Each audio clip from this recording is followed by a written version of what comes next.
Hi there, welcome back to another Crypto Day video. So in today's video, I'm going to be doing an introduction to Aave. I had mentioned this in a couple of other videos. So today, an introduction to Aave. So we'll talk about the platform, how it works, what are the main kind of features of it, and then I will jump in and show you the actual platform itself. So I'll connect up a wallet and I'll show you how it works. We'll do a couple of test transactions and I will then run through a sort of bear market kind of strategy, simple bear market strategy that I'm utilizing at the moment, so you can get an idea of how it works in practice.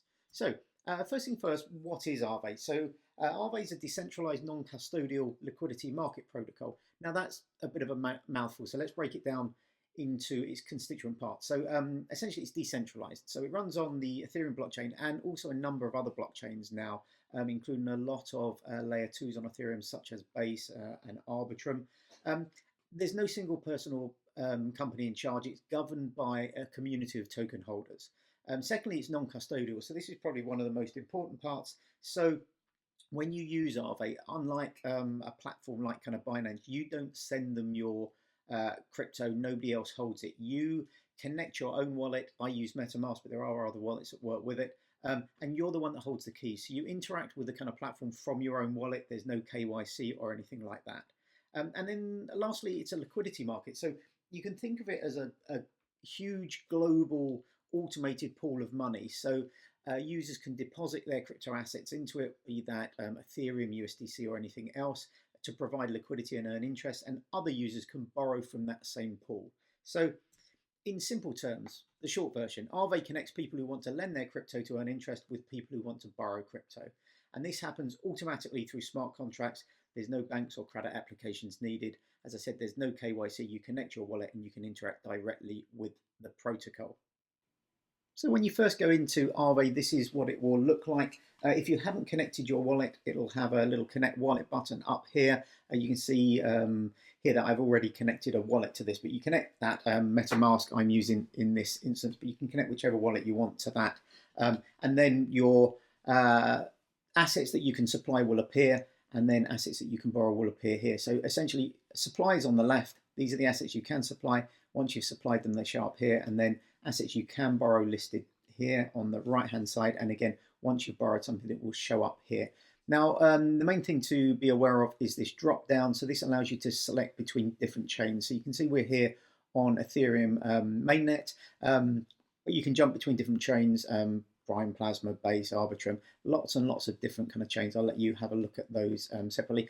I mainly use the core network and Base. Now on this particular wallet, and the reason I chose this wallet is because we're not actually supplying anything on Ethereum mainnet. So what I'm going to do is just to show you how easy it is to do it. I'm going to supply some USDC. We've got 7,700 USD here in this wallet. So what I'm going to do is just go through and supply this to the platform, and then you'll see how it kind of works, and then this will show up in the supplies, and then we can kind of borrow against it if we wanted to.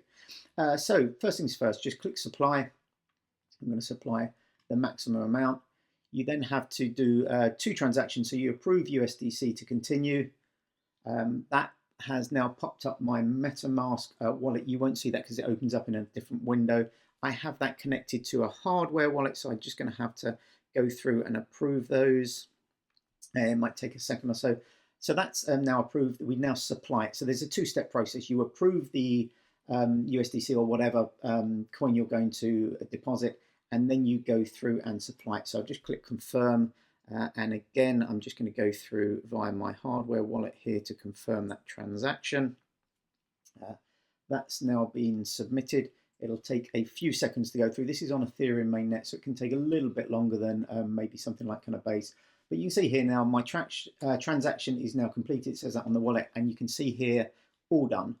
So if we click close now, you can now see that our USDC, which was here before, which was in the assets to supply, has now been supplied. So we've now supplied $7,700 and 88 cents, and we're earning 2.22% APY. Now, if we wanted to borrow against that, we could do so. For example, I could borrow Coinbase wrapped Bitcoin. You literally click the button there, and again, it's a 2-step process. So say I wanted to borrow 0.01. I would click borrow, it would ask for approval, and then it would ask me to confirm the transaction. We're not going to borrow anything now against that, because I'm already doing this in the Base network. So that's essentially how you would get started. I'm just going to jump over to Base here, and you can see we already have both of these set up here. So this is a wallet that I've been using. We supplied 34,609 USDC. It was actually a little bit less. We've earned a small amount of interest. And then we borrowed some Coinbase wrapped Bitcoin against that. So this is what I'd term a kind of bear market strategy. So we started this process back when Bitcoin was about 90,000. So back then I borrowed, I think, 0.1 Bitcoin and then 0.05 Bitcoin, so 0.15 in total. And then when we had that recent kind of like spike back up to sort of 74,000, I actually ended up borrowing another 0.1%. So you can see here, this is what we've borrowed. So we've borrowed Bitcoin, 0.25, and then you can see 0.2392. So that's the interest that we've accumulated since we kind of borrowed that. The APY is currently 0.83%, and we're earning 2.92% on the USDC that we deposited. You will notice that the rates are different between the different chains. So they're not, you don't pay a set amount per chain. So we can see here on Base, we're paying, or we're earning 2.92. If I jump back to Core, it's 2.22. But then if we borrowed CBC, it's only 0.3% we're paying on that, and in Base we're paying 0.83. So the rates do vary between the different chains. So the idea between this is, and as I said, this started when Bitcoin was 90,000, is that you borrow Bitcoin, but then you sell it immediately for USDC. So the idea behind this is that I think that the price of Bitcoin will go down. So what we're doing is we're borrowing Bitcoin, converting it into USDC at that price when we initially kind of borrowed it. So you borrow it, sell it immediately for USDC, and then the idea is if the price of Bitcoin comes back, it costs us less USDC to pay back that loan in the future. Now, there's two things you can do. You could borrow against it, convert it to USDC, and then supply that USDC back in here within your supplies. You're earning 2.92%. That then reduces your loan to value. So this loan to value is currently about 50%. It's 51.13%. If the price of Bitcoin went up a lot, and we were worried that it might go up, enough that we might be liquidated, we could supply more USDC to bring that loan to value down, increase our health factor. But one of the things I like to do is actually deposit it on a different platform. So I'm currently using XtraFi. This works on Base. It also works on Optimism, but I'm using this on Base at the moment.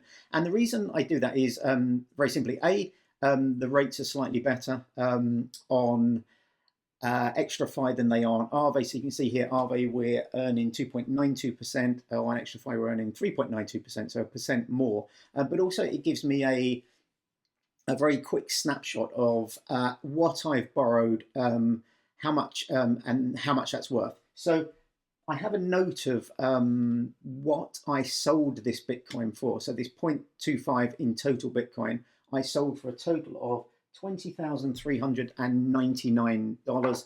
We deposited that in XtraFi. That's now gone up by $120 odd, so it's earned some interest. So this is what we sold our Bitcoin for, so $20,520. But if we were to pay it off today, we'd only have to pay $17,694, and that's because the price of Bitcoin overall has dropped since I actually borrowed this Bitcoin and sold it for USDC. So my goal with this is probably to wait till it goes down to between 50 and 60,000, and then I will look to pay this off, and it will cost me less USDC than I got from selling it originally. So that's the idea behind this, and this is very much a bear market strategy. So to recap that strategy, this is what we're doing, and this is very much a bear market scenario. So we're lending USDC, we're borrowing BTC against it, immediately selling that BTC for USDC, we're depositing the USDC we've just earned from selling that BTC to earn a yield. That could be within Aave or in a different platform like XtraFi. And then once the Bitcoin price has dropped to a level we're comfortable with and we've made enough of a profit, or we think the bottom of the market is in, we then pay off that Bitcoin loan with USDC, and that will hopefully cost us less USDC to pay that off, and then the rest will be profit. So this is very much a bear market strategy. In a bull market, it's the reverse of this. So we will be lending BTC, or a crypto asset, will be borrowing stables against that. So essentially, you always want to be providing collateral or lending the asset that you think is going to perform stronger. So in a bull market, you'd be providing BTC or Ethereum or whatever it is because you think the price will go up. In a bull market, you're providing stablecoins and borrowing the asset that you think will go down. Anyway, I hope that's been useful to you. Let me know if you have any questions in the comments below. But this is very much just an introductory video to Aave, how you lend on the platform, how you borrow things, and how that kind of ties into a simple strategy according to the market cycle. Thanks very much for watching. Hope you're all doing well. Hopefully I'll see you on the next video. But until then, take care. Bye-bye.